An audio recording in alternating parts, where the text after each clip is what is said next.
آدم سے بھی پہلے جنت میں جاؤں گا؟ میرے آقا نے ارشاد فرمایا ہاں تو آدم سے بھی پہلے جنت میں جائے گا۔ عرض کیا آقا کیا علی سے بھی پہلے جنت میں جاؤں گا؟ میرے آقا نے ارشاد فرمایا ہاں تو علی سے بھی پہلے جنت میں جائے گا۔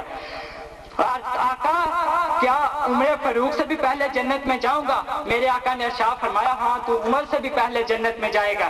آقا کیا عثمان سے بھی پہلے جنت میں جاؤں گا؟ میرے آقا نے ارشاد فرمایا ہاں بلال تو عثمان سے بھی پہلے جنت میں جائے گا۔ آقا کیا ابو بکر صدیق سے بھی پہلے جنت میں جاؤں گا؟ میرے آقا نے ارشاد فرمایا ہاں بلال تو ابو بکر صدیق سے بھی پہلے جنت میں جائے گا۔ آقا یہ سب تو ٹھیک ہے، کیا آپ سے بھی پہلے جنت میں جاؤں گا؟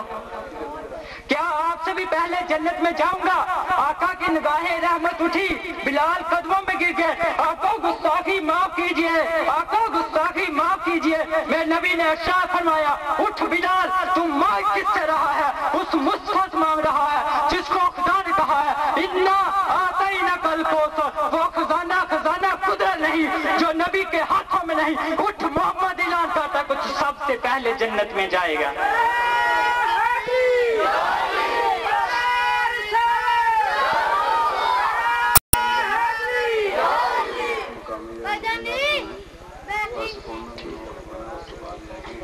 آقا یہ کیسے ممکن ہے کہ میں مصطفیٰ سے پہلے جنت میں چلا جاؤں؟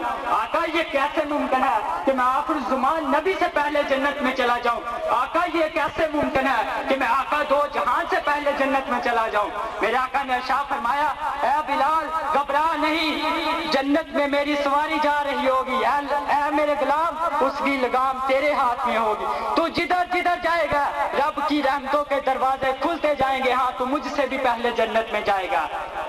میرے بھائیوں یہاں پر رنگوں کی بات نہیں، یہاں پر نسلوں کی بات نہیں، یہاں پر تو عقیدت کی بات ہے۔ جو جتنا حضور کی بارگاہ میں گر گیا وہ اتنا ہی زمانے میں بلند ہو گیا۔